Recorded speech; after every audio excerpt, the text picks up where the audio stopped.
Meus queridos amigos, muito boa noite a todos, aqueles que estão presentes, aqueles que nos acompanham pela Web TV Comunhão e pela Web Rádio Comunhão e também pela TV FEB, a TV da Federação Espírita Brasileira, pelo canal 11, todos os sábados, a transmissão pela internet das palestras aqui da Comunhão Espírita de Brasília. Na noite de hoje nós vamos ter a alegria de poder falar sobre o Espiritismo e o mundo de regeneração. Vamos falar sobre as esperanças e consolos dos mundos regeneradores. O que nos aguarda? Qual a visão da doutrina espírita sobre o final dos tempos? O que nós deveremos fazer para adentrar, para merecermos continuar reencarnando no mundo melhor, no mundo regenerador? E o que os espíritos nos trazem nas obras básicas, nas obras de Francisco Cândido Xavier, a respeito do assunto? Então vamos pedir a Deus, nosso Pai, a Jesus, nosso Mestre, que nos abençoem, que nos iluminem, que nos permitam a assistência dos amigos espirituais no aprendizado dessa noite. Bom, a nossa bibliografia envolve o Livro dos Espíritos, o Evangelho segundo o Espiritismo, ambos de Allan Kardec, o livro A Gênese, a gente vai utilizar muito, sobretudo o último capítulo, capítulo 18, o livro Obras Póstumas também de Allan Kardec, traz uma comunicação interessante, não mediúnica, mas de estado de êxtase, né, de duas senhoras. Também o livro A Caminho da Luz, de Emmanuel, com Chico Xavier, alguns trechos da Bíblia de Jerusalém e do Novo Testamento do nosso querido Haroldo Dutra Dias, publicado pela Federação Espírita Brasileira. Bom, mundo de regeneração. Vamos estudar então a classificação dos mundos, que está lá, como bem disse a nossa querida Expedita, não é, no capítulo 3º. Vamos falar um pouquinho sobre transição planetária. Zareno, o que seriam os exilados de Capela? A gente também vai comentar.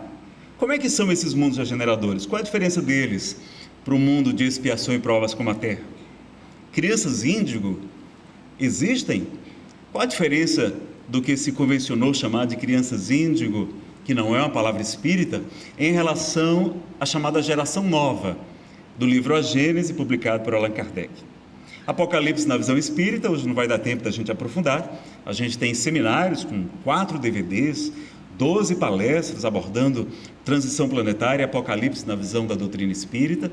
Eles estão disponíveis, já estão gravados, estão disponíveis na Livraria da Comunhão. Toda a renda é revertida para ajudar a nossa casa, que é a Comunhão Espírita de Brasília. Aqueles que tiverem interesse, então podem buscar depois essas fontes.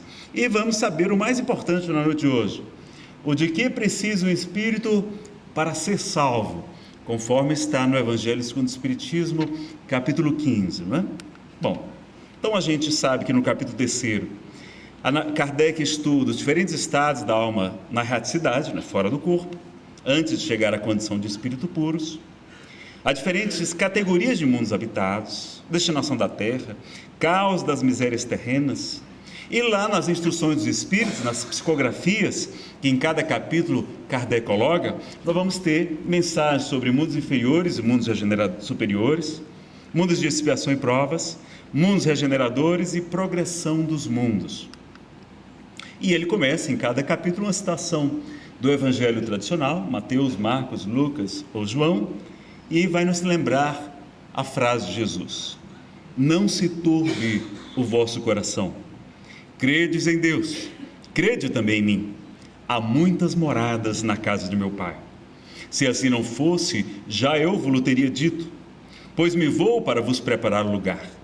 Depois que me tenha ido e que vos houver preparado lugar, voltarei e vos retirarei para mim, a fim de que onde eu estiver, também em vós aí estejais.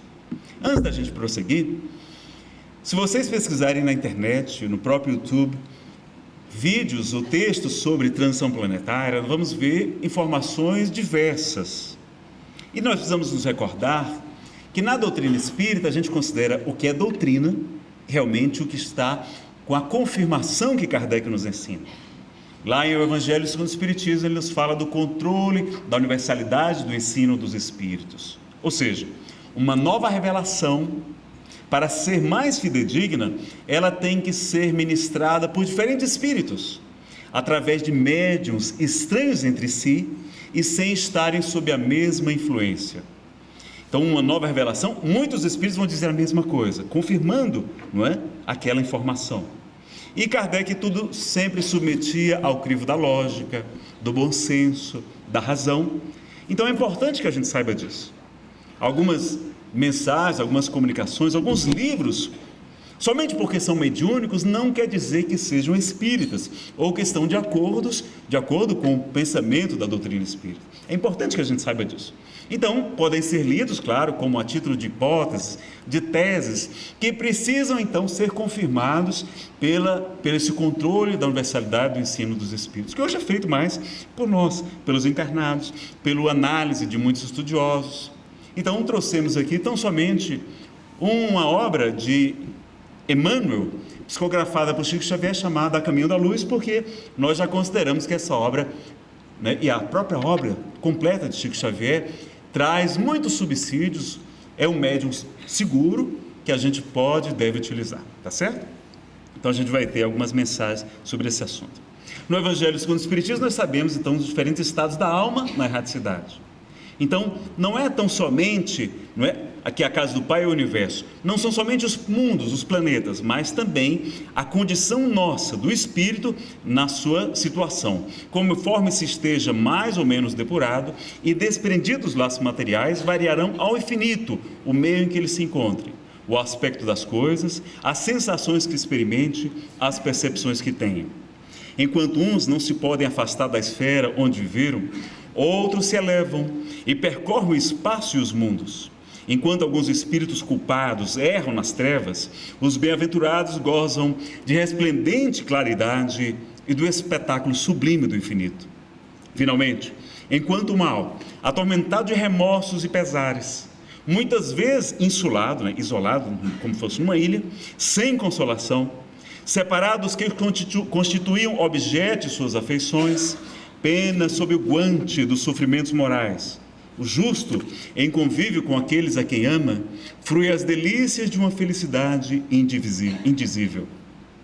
Também nisso, portanto, há muitas moradas, embora não circunscritas nem localizadas. Então a gente tem planetas, mundos diferentes, com espíritos de hierarquia espiritual diferente, e temos também condições aqui na Terra diferenciadas. Tem pessoas que já estão, não é, com a consciência tranquila, com a fé no futuro, que vivem em paz e serenidade. Quando a gente conhece a Expedita Dávila, conhece todo o trabalho maravilhoso que ela tem feito, inclusive, não é, à frente do Larzinho Chico Xavier durante muito tempo, não é, uma fundadora da casa, a gente vê que ela está numa condição diferente. A gente vai conversar com ela, a gente sente bem aquele fluido, aquela psicosfera diferente, né? Já outras pessoas ainda passando muitas dificuldades, muitos desafios, problemas da dependência química, dos conflitos na família, não é? Das enfermidades que as pessoas muitas vezes não compreendem, a falta de esclarecimento, de consolo, a falta de esperança levando a muito sofrimento também aqui na Terra. Então, do mesmo modo que temos mundos mais avançados, temos condições diferenciadas também, então estados mentais aqui na Terra, que são também essas muitas moradas da casa do nosso Pai. Em o Evangelho segundo o Espiritismo, Kardec traz a classificação didática, não é? Essa é somente didática, em 5 tipos: os mundos primitivos, destinados às primeiras encarnações da alma humana; mundos de expiação e provas, como a Terra, não é? Onde predomina o mal; mundos de regeneração ou mundos regeneradores, é a mesma coisa, nos quais as almas que ainda têm o que expiar, não é? O que purificar, aurem novas forças, repousando das fadigas da luta, o próximo passo que estamos adentrando; mundos ditosos ou felizes, onde o bem sobrepuja o mal; mundos celestes ou divinos, habitações de espíritos depurados, onde exclusivamente reina o bem. Então nós temos 5 tipos principais de mundos. A Terra está na condição de segundo pior. Por isso que a gente vê ainda tantas dificuldades, tantas lutas nesse planeta, mas do mesmo modo que os espíritos evoluem, também os mundos, não é, avançam na hierarquia de superioridade que eles têm. Os espíritos que encarnam o mundo não se acham a eles presos indefinidamente. É-lhes uma recompensa ascenderem ao mundo de ordem mais elevada, como é um castigo prolongarem sua existência em um mundo desgraçado, ou serem relegados para outro, ainda mais infeliz do que aquele a que se vê impedido de voltar quando se obstinaram no mal. E aí a gente trouxe o livro A Caminho da Luz. Esse livro é maravilhoso, pessoal. Emmanuel vai trazer uma narrativa do nosso planeta, da civilização, de todo o avanço que nós temos tido desde os tempos imemoriais, fazendo uma análise do ponto de vista espiritual. E vai nos explicar, por exemplo, muitas lendas, muitas alegorias, figuras que nós encontramos, inclusive na Bíblia e em outros livros sagrados também, que têm a explicação nesta informação que Emmanuel nos traz. Ele vai dizer, por exemplo, que na constelação do Cocheiro, também chamado Cabra ou Capela, nesse conjunto de planetas orbitam, de estrelas e planetas, orbitam mundos, inclusive um deles, muito semelhante à Terra, que avançava então de mundo de expiação e provas para a condição de mundo de regeneração.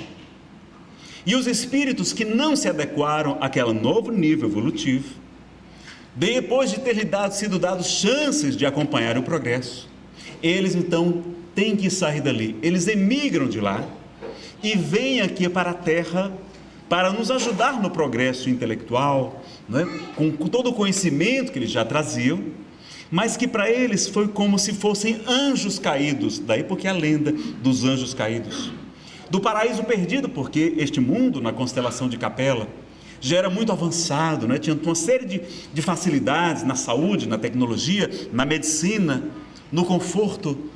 Lá já tinha ar-condicionado, como nós temos agora aqui no salão, já tinha internet, tanta coisa boa, certamente também, todas as comodidades que o progresso tecnológico nos proporciona. Então, eles perdem aquele mundo e vêm para a Terra, e aqui serão missionários desenvolvendo o nosso planeta. Reencarnam em 4 grandes grupos, como nós vamos ver aqui, e vamos perceber então que aqueles hominídeos, aqueles homens das cavernas, Australopithecus, homem de Cro-Magnon, homem de Neandertal, uma série de hominídeos, de primatas que nós tivemos antes da espécie Homo sapiens, de repente eles dão um salto evolutivo, é o chamado elo perdido.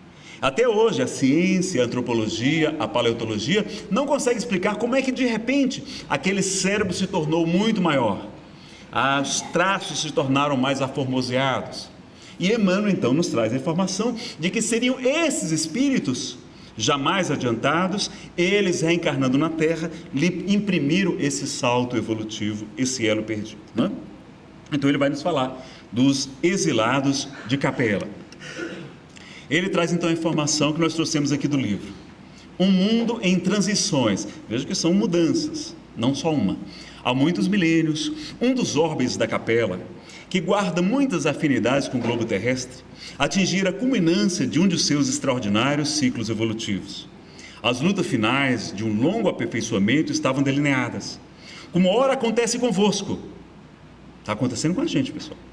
Relativamente às transições esperadas no século XX, neste crepúsculo de civilização.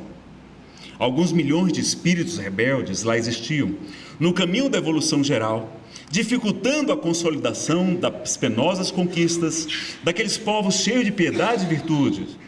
Mas uma ação de saneamento geral os alijaria, os afastaria daquela humanidade, que fizera jus à concórdia perpétua para a edificação dos seus elevados trabalhos.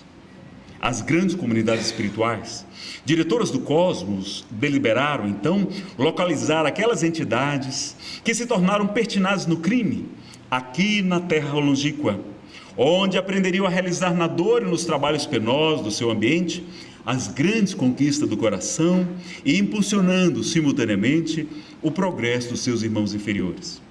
Foi assim que Jesus recebeu, à luz do seu reino de amor e de justiça, aquela turba de seres sofredores e infelizes.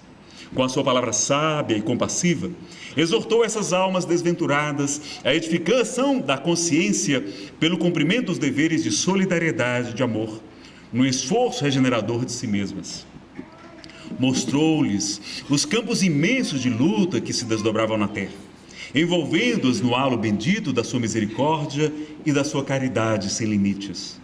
Abençoou-lhes as lágrimas santificadoras, fazendo-lhes sentir os sagrados triunfos do futuro e prometendo-lhes a sua colaboração cotidiana e sua vinda no porvir.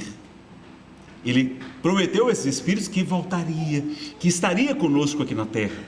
Por isso que muitas civilizações, muitas religiões falavam, né, da chegada de um Messias, desse ser especial, como é Jesus de Nazaré. Emmanuel comenta, continua: aqueles seres angustiados e aflitos, que deixavam atrás de si todo um mundo de afetos, não obstante os seus corações empedernidos na prática do mal, seriam degradados da face obscura do planeta terrestre, na face obscura do planeta terrestre. Andariam desprezados na noite dos milênios da saudade e da amargura. Reencarnariam no seio das raças ignorantes e primitivas, a lembrarem o paraíso perdido nos firmamentos distantes. Por muitos séculos não veriam a suave luz da capela, mas trabalhariam na terra, acariciados por Jesus e confortados na sua imensa misericórdia. E aí, ele diz que foram em 4 grandes grupos, né, que vieram aqui à Terra: os chamados grupos dos Árias, a civilização do Egito, o povo de Israel, as castas da Índia, e dos Árias descende a maioria dos povos brancos da família indo-europeia. Nessa descendência, porém, é necessário incluir os latinos, os celtas e os gregos, além dos germanos e dos eslavos, né? Lá vocês vão ver com muito mais detalhes essa informação. Vão atrás dessa fonte do livro A Caminho da Luz, que vale a pena vocês conhecerem e estudar. Voltando ao Evangelho segundo o Espiritismo, nós temos agora os mundos regeneradores. Mas eu vou pedir para alguém ler para mim essa mensagem. Tem um vídeo que eu encontrei no YouTube. Vocês encontram com o título de Mundo de Regeneração. Uma voz muito mais bonita, muito mais agradável, né? Mundos regeneradores.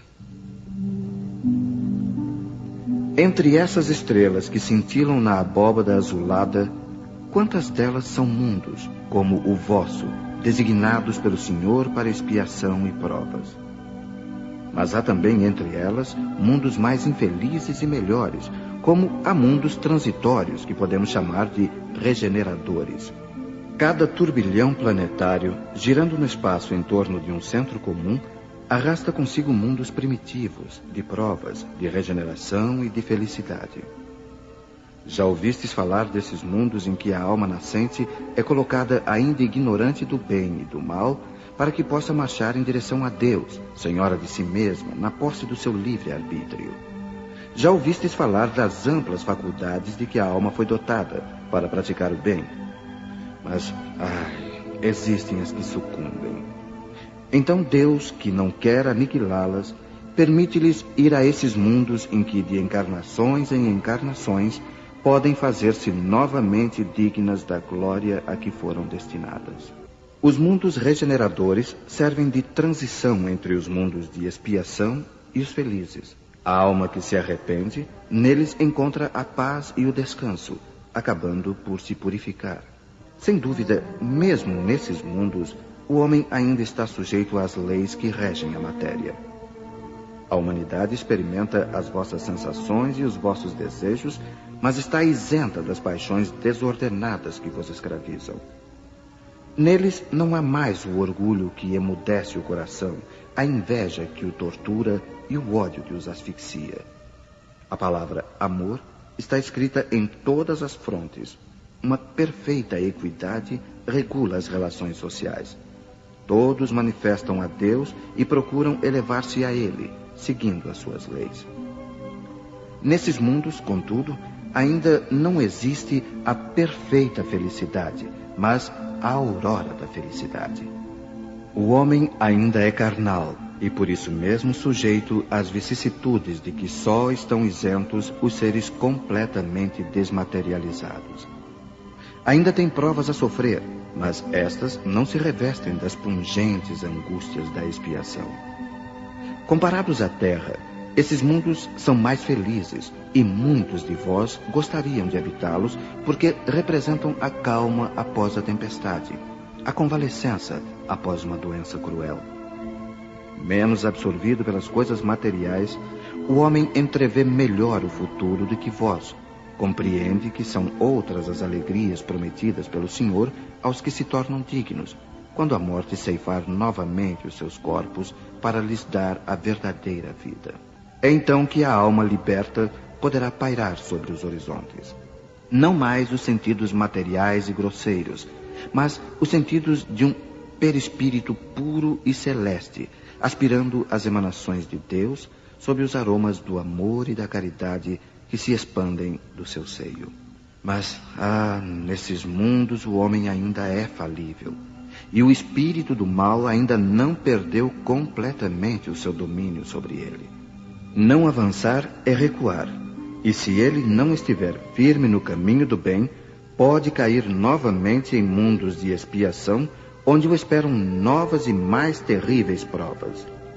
Contemplai, pois, durante a noite, na hora do repouso e da prece, essa abóbada azulada, e entre as inumeráveis esferas que brilham sobre as vossas cabeças, procurai as que levam a Deus, e pedi que o mundo regenerador vos abra o seu seio após a expiação na terra.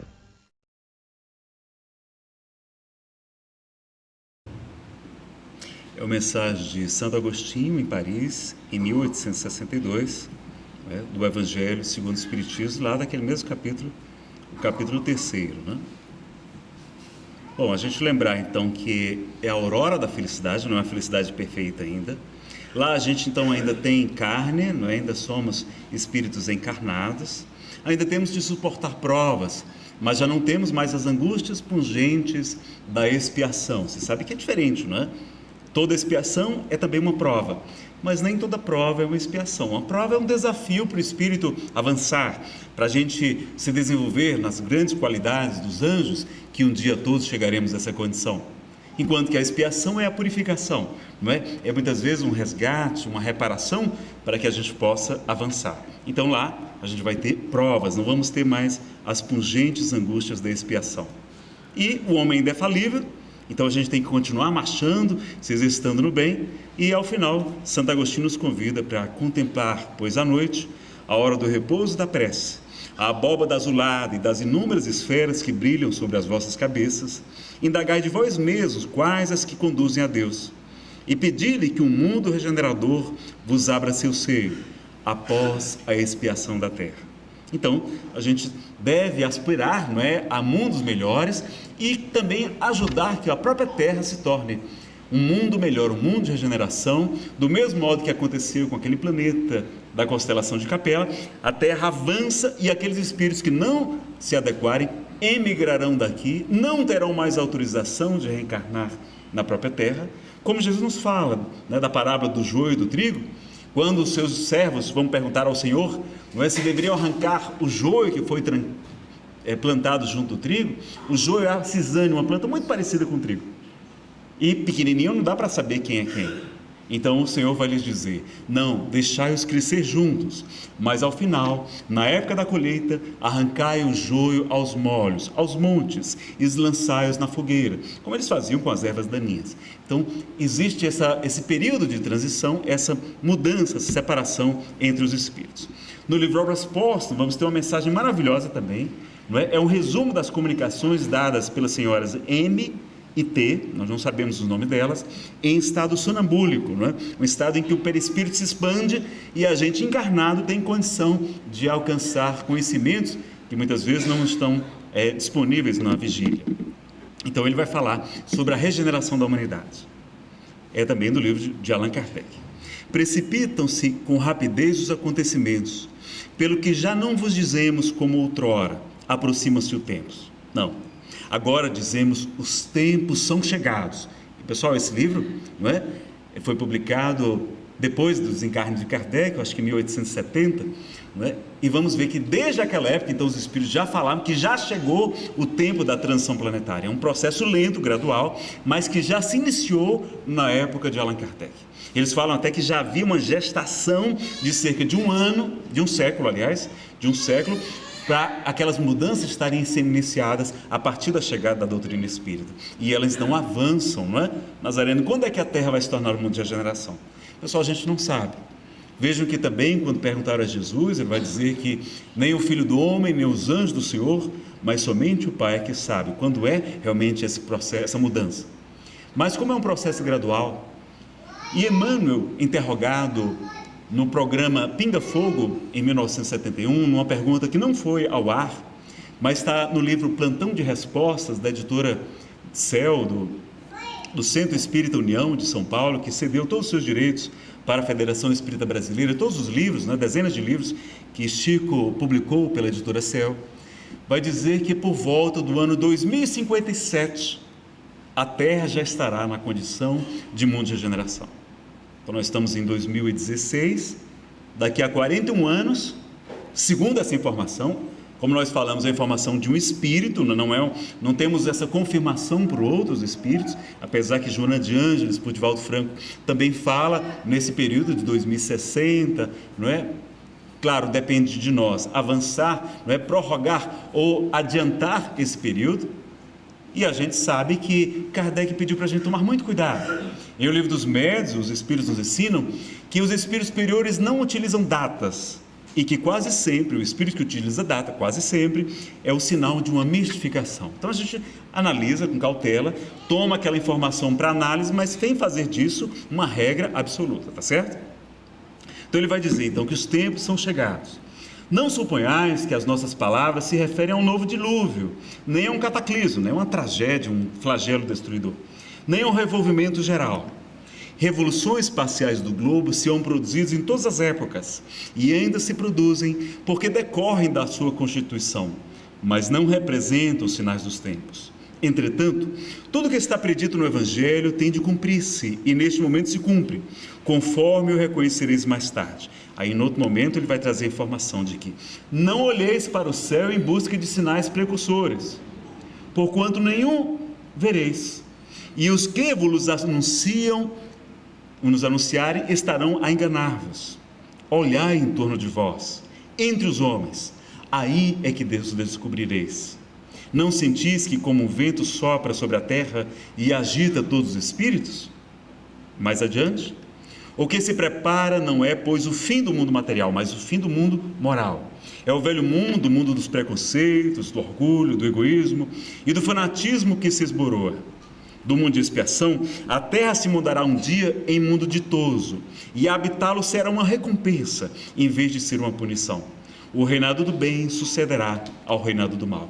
Vocês lembram que Jesus fala também? Bem-aventurados os brandos e pacíficos, porque eles herdarão a terra. Então o mundo não vai se acabar, não é? Aliás, vai, não é? Quando o Sol se tornar uma gigante vermelha, não é? Ele vai crescer, vai se ampliar tanto, que vai engolfar vários planetas, inclusive a órbita do planeta Terra também, não é? Mas isso está previsto para daqui a 5 bilhões de anos. Não é? Pessoal, se em 5 bilhões de anos a gente não sair daqui, né, tem uma coisa errada com a gente. Então, não se preocupem, tá certo? É daqui a muito tempo ainda. Então não é um fim da Terra, mas o final de uma época. Por isso que ele nos fala no final dos tempos, não é no final da vida, não é no final do planeta Terra, mas no final de um ciclo, de uma época, de uma era chamada de expiação e provas. Então a gente vai avançar e vai falar mais sobre esse assunto. De mundo de expiação. E em O Livro dos Espíritos nós temos essas informações aqui, eu vou ter que avançar por causa do horário, mas uma pergunta importante para a gente que quer criar um mundo de regeneração aqui na Terra. Na questão 932, Allan Kardec interroga: por que no mundo tão a miúde, ou seja, tão comumente, a influência dos maus sobrepuja a dos bons? Resposta: por fraqueza destes. Os maus são intrigantes e audaciosos, os bons são tímidos. Quando estes o quiserem, preponderarão. Então, para os bons que assistem à palestra, eu digo que vamos querer, não é? Vamos fazer essa mudança, vamos ser agentes da própria transformação, da regeneração do planeta. Ah, Nazaré, mas eu não faço mal a ninguém. Eu até venho aqui nas palestras, na comunhão, não é? Será que não já está bom, não? Vamos ver o que Kardec pergunta na questão 642. Para agradar a Deus e assegurar a sua posição futura, a sua felicidade futura, bastará que o homem não pratique o mal, ou seja, basta não fazer o mal, está tudo bem? Não. Cumpre-lhe fazer o bem no limite de suas forças. Claro que tem que ter limite também, né, pessoal? Tem gente que não exagera, né? Às vezes até falta de orgulho, falta de humildade, nosso é orgulho. Então é fazer o bem no limite de suas forças. Porquanto responderá por todo mal que haja resultado de não haver praticado o bem. Ou seja, se a gente podia fazer o bem e não fez, e dali surgiu o mal, nós somos corresponsáveis por aquele mal, pela omissão, não é? Pela omissão, tá certo? Nazareno, e crianças índigo, eu ouvi falar, eu achei tão interessante, né? Eu estou querendo ler, eu estou achando que meu filho, que dá muito trabalho, eu acho que ele é uma criança índigo, né? Bom, pessoal, crianças índigo é uma expressão criada por uma senhora, Nancy M. Temple, e o seu parceiro, Ian Tober, não é? Divulgando que uma determinada sensitiva, não espírita, eles não são espíritas, teria visto crianças com a aura azulada. E aquilo seria um sinal para eles de que se tratava de uma geração nova de crianças para fazer a transformação do planeta. Ora, Allan Kardec, no livro A Gênese, vai falar da geração nova, sim, de espíritos mais esclarecidos, mais evoluídos, com propensos ao bem, como nós vamos ver aqui a comunicação, mas não necessariamente de cores azuladas de auras. E essa informação, que até foi divulgada por Divaldo, porque Divaldo gosta muito de pesquisadores, de psicólogos, de psiquiatras, de cientistas, e ele traz para suas palestras, logo quando surgiu essa notícia, ele disse: olha pessoal, estão trazendo essa informação, mas não era dizendo que era uma tese espírita, e faltaram crucificar o coitado Divaldo por ele ter comentado, não é, sobre essas crianças índigo. Então, apenas a gente ter essa informação, mas que crianças hoje, na verdade, estão sendo muito indisciplinadas, estão precisando sim de orientação segura, de limites, como o nosso grande mestre Jesus nos dizia, que o vosso dizer seja sim, sim, não, não. Então hoje, muitas vezes por sentimento de culpa, né, porque a gente se ausenta do lar para o trabalho, as mulheres também agora têm mais uma carga de trabalho, que trabalham fora de casa também, além de trabalhar em casa, além de tomar conta do marido, que dá muito trabalho, não é verdade?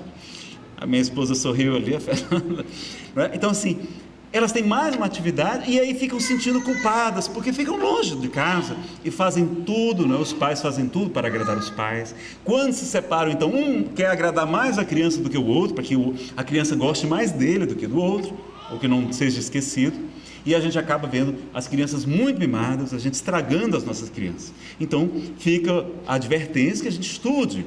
Lá no Livro dos Espíritos, as entidades imortais vão nos dizer que o homem deve se inteirar dos meios de educar os seus filhos. E a gente é analfabeto em educação de crianças.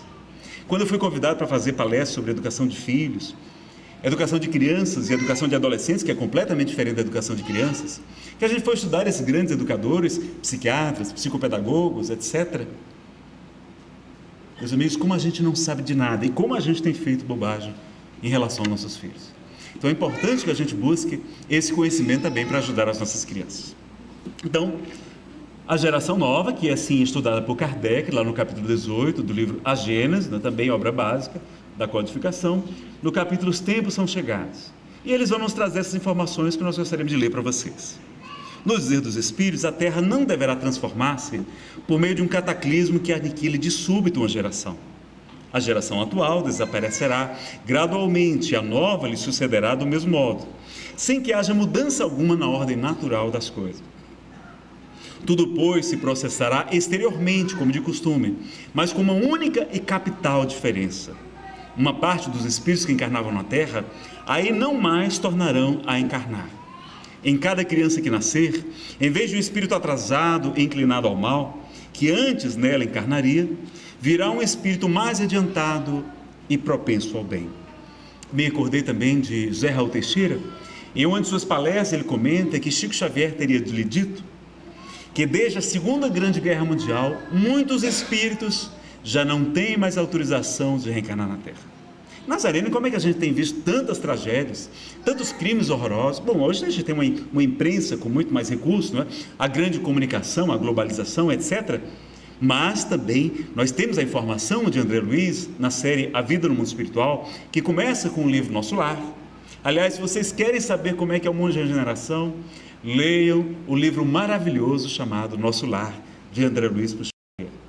Lá ele vai descrever uma colônia espiritual que fica sobre o Rio de Janeiro, de espíritos mais esclarecidos um pouco do que nós, e vamos ver como lá é feliz e como lá é bom estar em nosso lar. Não é? Por isso que espírita adora o nosso lar, vive pedindo para quando desencarnar e morar em nosso lar, não é? Mas a gente esquece que lá é da região do Rio de Janeiro, é para os nossos irmãos cariocas, não é? A gente certamente deve ter colônias espirituais aqui na região, como certamente há muitas descrições de colônias espirituais. Então, nós temos essa informação também que desde a Segunda Grande Guerra Mundial já tem espíritos que não têm mais autorização de reencarnar na Terra. Trata-se, pois, muito menos de uma nova geração de corpos do que de uma nova geração de espíritos. Então, são novos espíritos, não propriamente novos corpos. Sem dúvida, é nesse sentido que Jesus entendia as coisas quando declarava: digo-vos em verdade que esta geração não passará sem que esses fatos tenham ocorrido. Então, é aquela geração de espíritos, né? Não passará até que houvesse essa transformação, esse final dos tempos que ele nos fala no sermão profético. Assim, os que esperam ver a transformação operar-se por efeitos sobrenaturais e maravilhosos ficarão bastante decepcionados, não é? Então, vamos ter muita cautela nas informações, não é? Que vem aí por fora do esoterismo ou de outras filosofias, de outras religiões. Vamos analisar, vamos fazer como Paulo nos convida em 5 Tessalonicenses, a carta aos Tessalonicenses. Ele vai dizer: examinai tudo, retende o que for bom. Então a gente deve estudar qualquer coisa, mas devemos selecionar aquilo que é melhor. Mas uma coisa é reter o que é bom, outra coisa é incorporar a doutrina espírita. Então a gente tem que ter muita cautela, não misturar, não, olha, não, o espiritismo não defende isso, não é? Aquelas teses que a gente vê, não é? Muitos espíritos, como Ramatiz, trouxe uma informação muito perturbadora em sua época. No ano de 1951, ele publicou um livro que hoje é publicado com o título, não é, Mensagens do Astral, dizendo que a Terra ia ser visitada por um planeta intruso, um astro higienizador, que por volta do ano 1996 já daria para ver esse planeta sem uso de telescópios, e que no ano 2000 a Europa estaria submersa, os supostos continentes da Lemúria e da Atlântida emergeriam e 2/3 da humanidade iriam perecer. Foi um escândalo na época. No meio espírita, como era uma mensagem mediúnica, companheiros distraídos, né, e meio exaltados absorveram aquela informação como uma informação espírita, quando não é. Quando foi revelada por um espírito que muitas obras dele depois, muitas informações dele demonstram que tem, não é, um tipo que a gente considera como pseudo-sábio. Não quer dizer que seja um espírito mau, mas que traz opiniões pessoais, traz teorias próprias, que não se coadunam com a doutrina espírita. Então, para minha tristeza, meu pai até hoje, ele não acredita em Deus, não acredita nos espíritos. Porque ele, quando adolescente, ele foi visitar um tio meu, aliás, um tio dele, tio Adalto, que era espírita, mas que na sua biblioteca em casa tinha obras como as de Ramatiz. Meu pai leu O Nosso Lar, achou aquilo muita informação, não é a melhor obra para a gente começar. O ideal é começar com o Livro dos Espíritos, o Evangelho segundo o Espiritismo, e seguindo a codificação kardeciana. Ele já leu aquela obra, já ficou, né, um tanto surpreso. Quando então leu o livro Mensagens do Astral, ele viu todas aquelas informações, ele fechou o livro e disse: esses espíritos são um bando de loucos. E nunca mais quis saber da doutrina espírita. Então eu tenho uma mágoa com a Ramatiz por causa disso, não é? Nada contra, tem muitas informações interessantes, que ele escreve muito bem, não é? Mas a gente ter essa cautela de saber o que é a doutrina espírita, o que está de acordo com a doutrina e o que está diferente. Por isso que na livraria aqui da Comunhão, vocês vão ver que tem um setor, à ala esquerda, ali logo na entrada, tem lá livros espiritualistas. São livros que não estão de acordo com a orientação da doutrina espírita que nós temos hoje. Pode até vir a ser, pode até a gente depois, não é, mudar de ideia, mas ali a gente sabe que tem, não é, essa separação para que a gente tenha essa consciência, tá bom? A época atual é a da transição. Os espíritos já falavam isso, já havia a transição planetária, já tinha começado lá. Tendo de fundar a era do progresso moral, a nova geração se distingue por uma inteligência e uma razão em geral precoces, né? Crianças mais inteligentes, juntas ao sentimento inato do bem e das crenças espiritualistas, o que é sinal indubitável de certo grau de adiantamento anterior. Então, muitas crianças que a gente tem visto não são mais evoluídas moralmente, são mais teimosas, mais indisciplinadas, não é? Não se comporá tão só de espíritos eminentemente superiores, ou seja, não é só espíritos superiores que vêm nessa turma, mas de espíritos que, já tendo progredido, estão predispostos a assimilar as ideias progressistas e aptos a secundar o movimento regenerador. o que ao contrário distingue os espíritos atrasados, é primeiramente a revolta contra Deus, pela negação da providência e de qualquer poder acima da humanidade.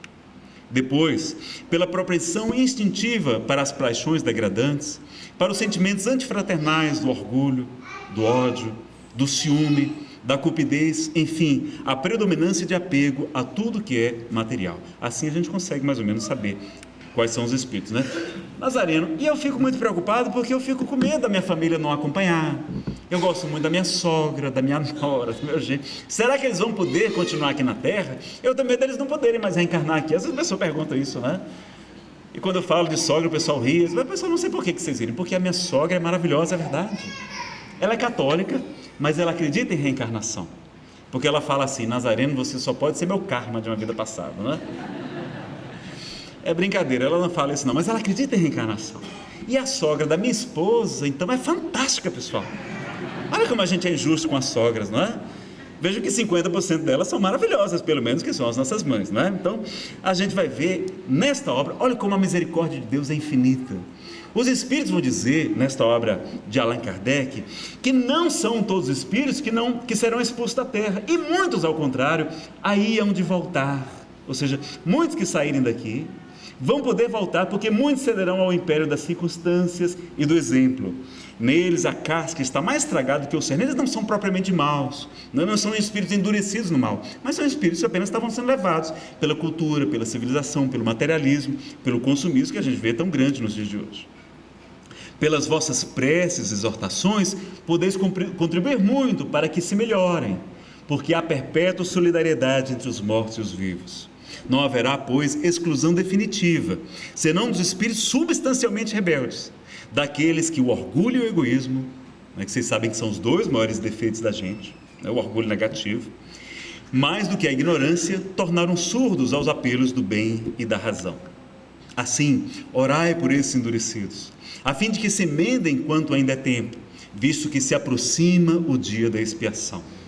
Mais adiante, ele complementa: e como se não se operasse com bastante rapidez a destruição, os suicídios se multiplicarão em proporções inauditas, que nunca foram vistas, até entre as crianças. Meus amigos, nós estamos vendo isso aqui hoje. O número de suicídios gigantesco no nosso planeta por conta do materialismo, da falta de fé, da falta de esclarecimento, de esperança. Muitas pessoas, inclusive crianças, jovens, cometendo suicídio. Não é mais divulgado porque a própria Organização Mundial de Saúde recomenda que não se divulgue nos meios de comunicação, porque os jovens, as crianças, as demais pessoas tendem a querer imitar o exemplo.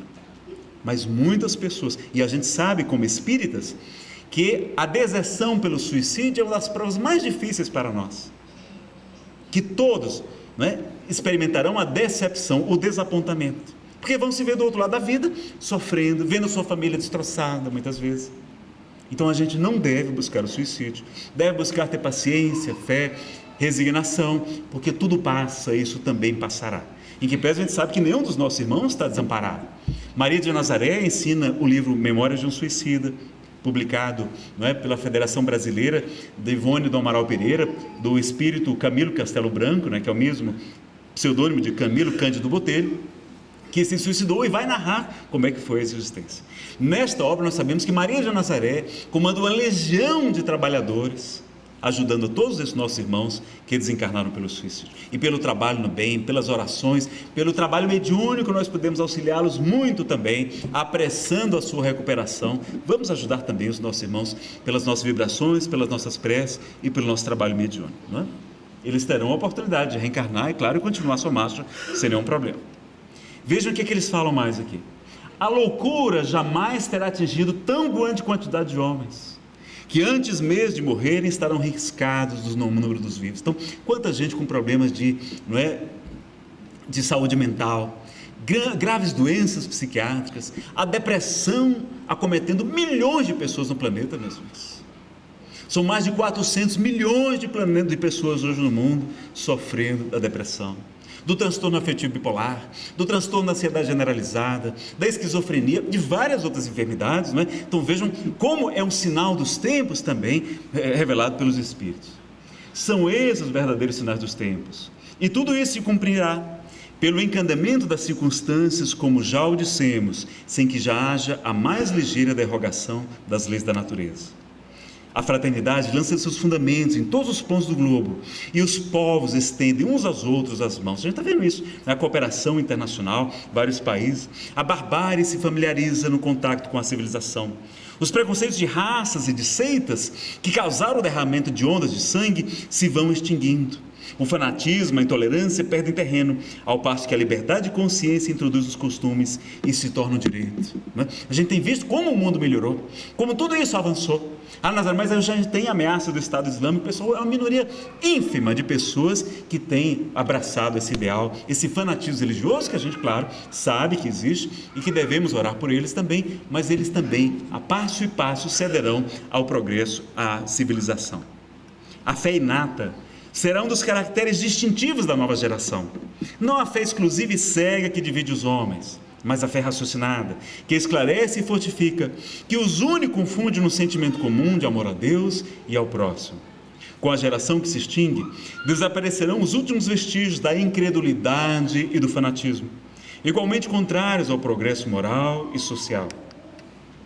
O Espiritismo é a senda que conduz à renovação, porque destrói os dois maiores obstáculos que se opõem a essa renovação: a incredulidade, do materialismo, e ao fanatismo religioso também. Então o Espiritismo tem essa característica de poder nos conduzir à renovação, porque faculta uma fé sólida e esclarecida, desenvolve todos os sentimentos e todas as ideias que correspondem aos modos de ver da nova geração, pelo que no coração dos representantes desta, ele se achará inato e em estado de intuição, né?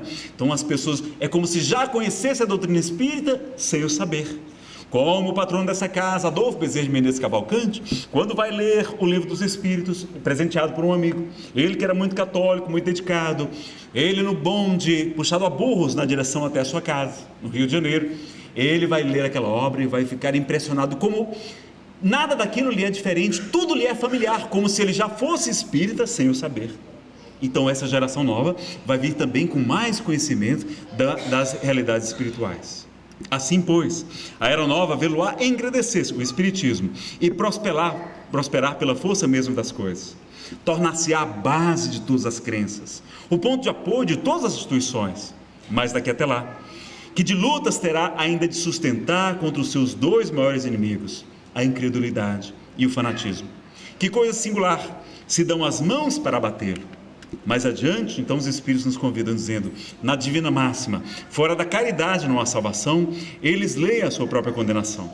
Porquanto essa máxima é o símbolo da nova aliança fraternal proclamada pelo Cristo. O Espiritismo sairá triunfante da luta, ficais certos, porquanto ele está nas leis da natureza, não podendo por isso mesmo perecer. E eles vão falar de uma coisa interessante, dos campeões. Olha que informação interessante, por isso que eu estou trazendo o texto, não é chato a gente ficar lendo, mas é importante a gente conhecer a obra de Kardec. Dentro em breve surgirão campeões, que em voz alta se proclamarão tais, entre os de maior consideração e mais acreditados. Não é? Ele está falando, aqueles se declararão como espíritas, os quais com a sua autoridade, seus nomes e de seus exemplos, o apoiarão, impondo silêncio aos que o detratem, pois ninguém ousará tratá-los de loucos, né? Porque eles serão espíritas, se declararão espíritas. Esses homens o estudam em silêncio e aparecerão quando for chegado o momento oportuno. Até lá, bom é se conservem afastados. Então, olha, tem gente estudando o Espiritismo e vai chegar e se declarar publicamente e pelo seu caráter, pela sua nobreza, vai impor o Espiritismo para muitos outros corações também, pela força do exemplo. Eles falam da arte espírita, não é? Que vamos ver as artes se assecarem do Espiritismo, como de uma mina riquíssima, e trazendo então para os horizontes da pintura, da música, da poesia, da literatura. Nós estamos vendo até agora cinema espírita também, né? Está inclusive em cartaz, quem puder prestigiar também o filme Nos Passos do Mestre, né? Da Mundo Maior Filmes, iniciou em Brasília agora no dia 21, no feriado de quarta-feira, então está nos cinemas aqui no Pier. Eu sei que tem 2 cinemas lá, inclusive à noite, tá? Quem puder prestigiar, não é propriamente a visão de Jesus segundo o Espiritismo, não, mas a visão de pesquisadores espíritas, como Severino Celestino e Adão Nonato, que vão trazer informações novas, trazer aquele questionamento, para que a gente possa, então, falar da doutrina espírita para esses outros corações. Não vale a pena, então, conhecer e prestigiar os bons filmes espíritas, para que eles se tornem cada vez melhores. E o convite, então, dos espíritos: espíritas, o futuro é vosso, de todos os homens de coração e devotados. Não vos assustem os obstáculos, porquanto nenhum há que possa embaraçar os desígnios da providência. Trabalhai sem descanso, e agradecer a Deus o ter-vos colocado na vanguarda da nova falange. É um posto de honra que vós mesmos solicitastes, e do qual é preciso vos mostreis dignos pela vossa coragem, pela vossa perseverança e pelo vosso devotamento. Felizes dos que sucumbirem nessa luta contra a força. A vergonha, ao contrário, esperará no mundo dos espíritos os que sucumbirem por fraqueza ou pusilanimidade, né? Por moleza, assim, aquele povo que não... A gente pergunta: você é espírita? Assim, eu sou espírita. Você é espírita? Não, assim, eu sou simpatizante, né? Sou espiritualista. Não. Que eu gosto de dizer, não seja assim, Senhor. Como Bezerra de Menezes faz no Salão da Guarda Velha, no dia 16 de agosto de 1886, para uma plateia de mais de 2.000 pessoas, políticos, intelectuais, médicos. Ele vai declarar-se espírita de público, meus amigos. Foi um grande escândalo em sua época.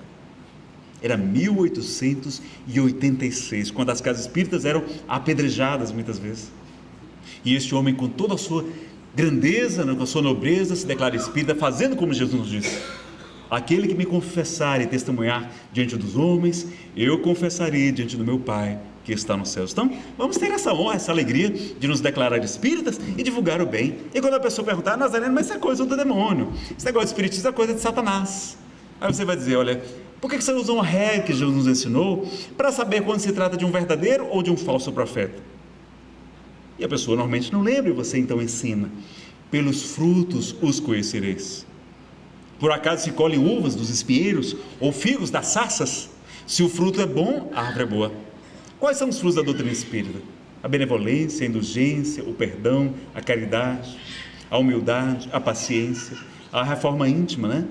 A metanoia, ou arrependimento, em grego escreve-se metanoia, é mudança de mente, é a reforma íntima, é a mudança mental que nós precisamos também. É esse tipo de arrependimento que nós precisamos, e não o remorso paralisante. Então, todos os frutos da doutrina espírita são bons: o autoconhecimento. Se o fruto é bom, a árvore é boa. Se você não concorda, vai discutir com Jesus, que foi isso que ele ensinou, não é verdade? Então a gente já sabe a regra máxima do Cristo para saber. Então, não abraçar essa pusilanimidade, não. Vamos ter a alegria e a coragem de divulgar o bem. As lutas, aliás, são necessárias para fortalecer a alma. O contato com o mal faz com que melhor se apreciem as vantagens do bem. Sem as lutas, que estimulam as faculdades, o espírito se entregaria a uma despreocupação funesta ao seu adiantamento. As lutas contra os elementos desenvolvem as forças físicas e a inteligência. As lutas contra o mal desenvolvem as forças morais. E agora vamos saber o que fazer para ser salvo, não é verdade?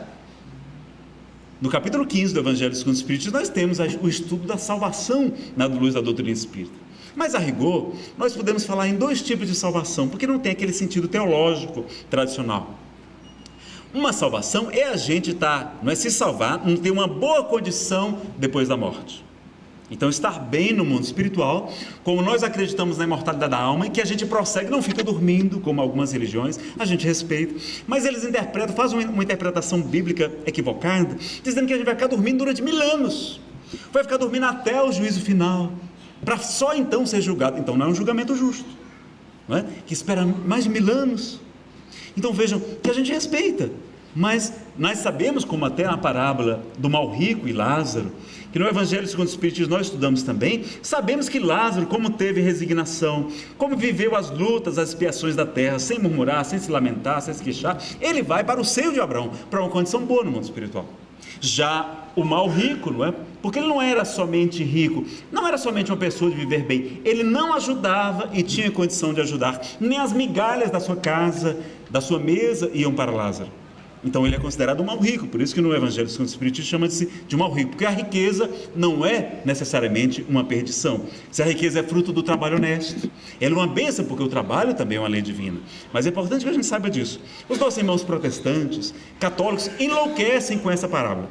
Eles ficam tentando dizer que isso não é parábola, isso é prosopopeia, isso aqui não pode fazer doutrina. Eles ficam muito confusos, porque conflita com os outros ensinamentos, com a teologia medieval que eles abraçaram, não é? Então a gente só trouxe aqui para você. Então seria um tipo de salvação, essa, depois da nossa morte, essa avaliação que a gente passa e a nossa condição no mundo espiritual. E a segunda, que traz o Evangelho segundo o Espiritismo, é a salvação do final dos tempos. Então Kardec traz a informação de que no final dos tempos Jesus retornará em toda a sua glória, em todo o seu esplendor, com a sua cor de anjos, passará à direita as ovelhas e à esquerda os bodes, não é? Ou seja, separará aqueles mais ou menos bons, que continuarão reencarnando na terra, que se tornará um mundo de regeneração, daqueles outros, da esquerda, os bodes, que emigrarão daqui para outros mundos, outras condições espirituais, onde lá serão missionários, impulsionando o progresso, como os egípcios, não é, como vários dos outros trouxeram progresso e crescimento intelectual para a terra. E ele estabelece um único critério, ele só pede uma coisa. Qual é essa única coisa que Jesus pede? Para saber quem vai passar à direita e quem vai passar à esquerda. Vocês estão falando tão baixinho que eu não sei se é encarnado ou desencarnado que está respondendo. Tive fome e me deste comer. Tive sede e me deste beber. Estava nu e tu me vestiste. Eu estive preso ou enfermo, acrescento agora, ou no abrigo de crianças, como o Larzinho Chico Xavier, no abrigo de idosos, como o Larzinho São Francisco de Assis e muitos outros. Como o Nosso Lar, né? O abrigo Nosso Lar, que a comunhão também ajuda. Muitos trabalhadores daqui ajudam lá. E foste me visitar. Estavas peregrino, sem abrigo, e tu me acolheste. Jesus faz da caridade o único critério. Não precisa ser espírita, não precisa ser católico, não precisa aceitar Jesus, não precisa ser batizado, não. Precisa fazer o bem. Como é que bilhões de pessoas, na Índia nós temos 1 bilhão e 200 milhões de pessoas. Lá mais de 90% são hindus, alguns tantos muçulmanos, e uma parcela ínfima é cristã.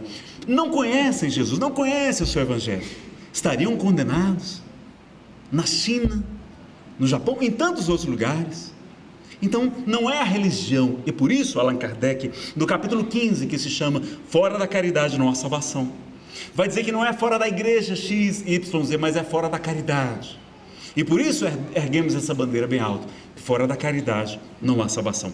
Podemos até ser ateus, nem acreditar em Deus, mas se estivermos combatendo o egoísmo, o vício mais radical, segundo a questão 913 do Livro dos Espíritos, nós já estamos habilitados a passar à direita, a reencarnar nesse mundo muito melhor. Não precisamos ser anjos, santos, não.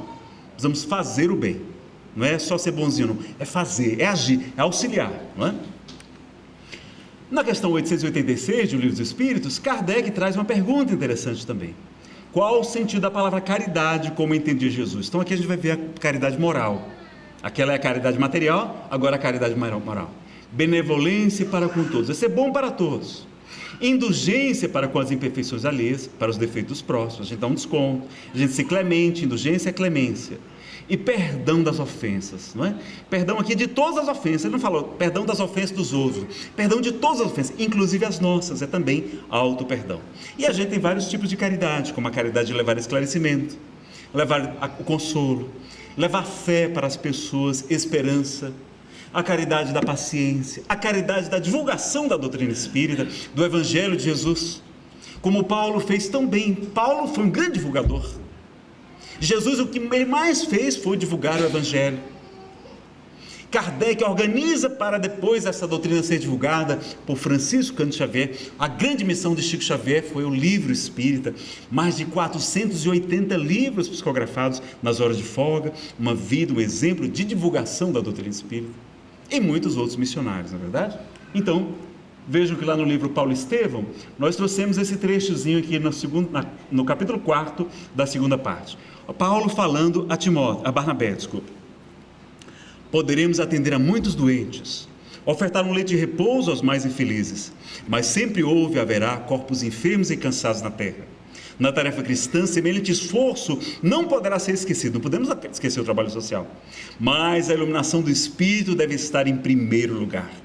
Se o homem trouxesse o Cristo íntimo, o quadro das necessidades seria completamente modificado. Então vejo a caridade da divulgação, de a gente ajudar as casas espíritas, são responsáveis pela divulgação da doutrina espírita. Nós temos aí a passagem do filho pródigo, as mensagens de Jesus dizendo misericórdia quero e não sacrifício, perdoai para que Deus os perdoe, no perdão a grande caridade, porque muito amor, seus pecados foram perdoados. Meus amigos, amai intensamente, porque a caridade cobre a multidão de pecados, como ensina a epístola de Pedro. E para a gente concluir, a necessidade da caridade segundo São Paulo. Ainda que eu falasse todas as línguas dos homens e a língua dos anjos, se eu não tiver caridade, seria como bronze que soa e um símbolo que retine. Ainda que tivesse o dom da profecia, que penetrasse todos os mistérios, que tivesse perfeita ciência de todas as coisas, ainda que tivesse toda a fé possível, até o ponto de transportar montanhas, se não tivesse caridade, nada seria. E quando houvesse distribuído os meus bens para alimentar os pobres, e houvesse entregado meu corpo para ser queimado, se não tivesse caridade, tudo isso de nada me serviria. A caridade é paciente, é branda e benfazeja. A caridade não é invejosa, não é temerária nem precipitada, não se enche de orgulho. Não é desdenhosa, não cuida de seus interesses, não se agasta, nem se azeda com coisa alguma, não suspeita mal, não se rejubila com a injustiça, mas se rejubila com a verdade. Tudo suporta, tudo crê, tudo espera, tudo sofre. Agora, estas três virtudes, a fé, a esperança e a caridade permanecem, mas dentre elas, a mais excelente é a caridade. E Casimiro Cunha, por Chico Xavier, conclui a nossa apresentação na poesia Supremacia da Caridade, do livro Parnaso de Além Túmulo, da editora da Federação Espírita Brasileira. Ele vai analisar essas três virtudes. A fé é a força potente que desponta na alma crente, elevando-a aos altos céus. Ela é chama abrasadora, reluzente e redentora, que nos eleva até Deus. A esperança é flor virente, alva estrela resplendente, que ilumina os corações, que conduz as criaturas às almejadas venturas, entre célicos clarões. A caridade é o amor, é o sol que nosso Senhor fez raiar claro e fecundo, alegrando nesta vida a existência dolorida dos que sofrem neste mundo. A fé é um clarão divino, refulgente e peregrino, que irrompe trazendo a luz. A caridade é a expressão da personificação do Mestre amado Jesus. A esperança é qual lume ou capitoso perfume que nos alenta na dor. A caridade é uma aurora que resplende a toda hora, nada empana o seu fulgor. Seja, pois, abençoada essa fúlgida alvorada a raiar eternamente. Caridade salvadora, pura bênção redentora do Senhor onipotente. Que Jesus de Nazaré, com a sua caridade, com o seu evangelho, nos conduzam às claridades no mundo de regeneração. Que Ele nos abençoe e nos mantenha em sua paz.